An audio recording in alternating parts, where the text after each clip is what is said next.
The September roster for the US men's national team is out, and everyone is talking about the snub of Jordan Pefok for Ricardo Pepi. But no one is talking about what I think is the biggest snub of all in the defense, the captain of the 6th place team in the Premier League, Tim Ream. Today, we're going to break down Tim Ream's year so far captaining Fulham and seeing if Greg's explanation of him not playing a high line is correct. This video was heavily inspired by a TikTok I saw from @TheAmericanGame. It was an awesome video, and I felt I needed to do my part to get the word out since I am a huge fan of Tim Ream's work so far this year, so go check out @TheAmericanGame on TikTok. Most people who aren't fans of Tim Ream will point out the 1v1 defense against Mexico in the 2021 Nations League, but even Tim Ream at 34 years old can improve his positional ability to intercept passes and block shots. Players shouldn't be buried for one mistake in one game, especially defenders who will have that completely magnified in important matches. Tim Ream is a standout at Fulham so far this year and has captained the team to a 6th place spot after almost a quarter of the season is done. He's mostly played a left-sided center back in the back four, but filled in at left back as Anthony Robinson, another American, is currently injured. And that will be very painful. Oh yeah, there you go. Yeah, there was no... And oh yeah, that's another thing.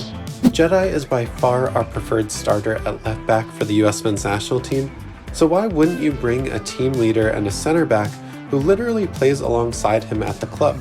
Chemistry is already sorted for these two. Now, I don't want to complain too much because the roster overall was excellent from Greg, and I'm mostly nitpicking because, well, come on, Tim Ream is playing lights out in the best form of his career, and we don't have anyone performing near that level against that level of competition. Chris Richards, who will presumably start as our left-sided center back, is currently in the Premier League at Crystal Palace, and he's played a total of 47 minutes this season to Tim Ream's 627. Now, Greg and fans alike might look at Tim Ream and say he doesn't have enough speed. Okay, but did he have enough speed against Mo Salah, Pedro Neto, Ivan Toney, Heung-min Son?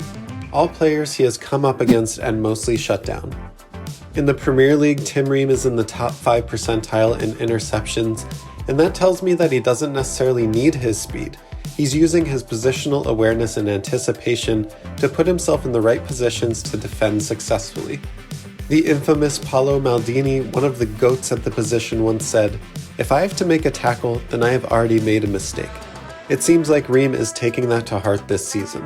Tim Ream is a leader in the locker room and has been trusted by Greg before to lead this young USMNT group. Ream is one of the only continuous players throughout Greg's tenure over 30 years old. So if there was any time to continue that trust, I would think it would be now, but alas, Tim Ream isn't on this roster and won't have the benefit of growing his authority and impact with this young and volatile squad. The other aspect that I'm liking from Ream this season is how aggressive he's being in denying dribbles and passes. To compare him to an expected starter on the squad, Walker Zimmerman, Ream is scoring 5 more touches in the middle third per game than Walker and is averaging more presses per game in the middle and attacking third. I mean, if we're just looking at statistics to identify how involved a defender is in counterpressing, Tim Ream has 1.5 more tackles and interceptions per game than Walker Zimmerman. It's obvious from watching Fulham that they aren't playing a dangerous or reckless high line, but it's not like they're sitting back completely and parking the bus either. For a flexible defender who plays an important role on the field and in the locker room, it's a head-scratcher to me to not see him on this roster. Tim Ream is a controversial figure in the US men's national team community, so I want to see in the comments if there are more supporters or detractors of Tim Ream on this roster.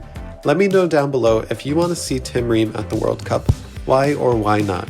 Guys, if you enjoyed that video, it would be a huge help if you could subscribe to the channel. As it stands right now, we're at 5,600 subscribers, and I want to fill the stadium where OL Reign and Tacoma Defiance plays, Cheney Stadium, which fits 6,500 people. So help us sell out Cheney Stadium by subscribing below, and it would be awesome to get to the 6,500 number by the time the World Cup comes around in November. I'll have more tactics videos previewing the Japan and Saudi Arabia games this week. Until then, I'll see you next time on It's Called Soccer. Peace.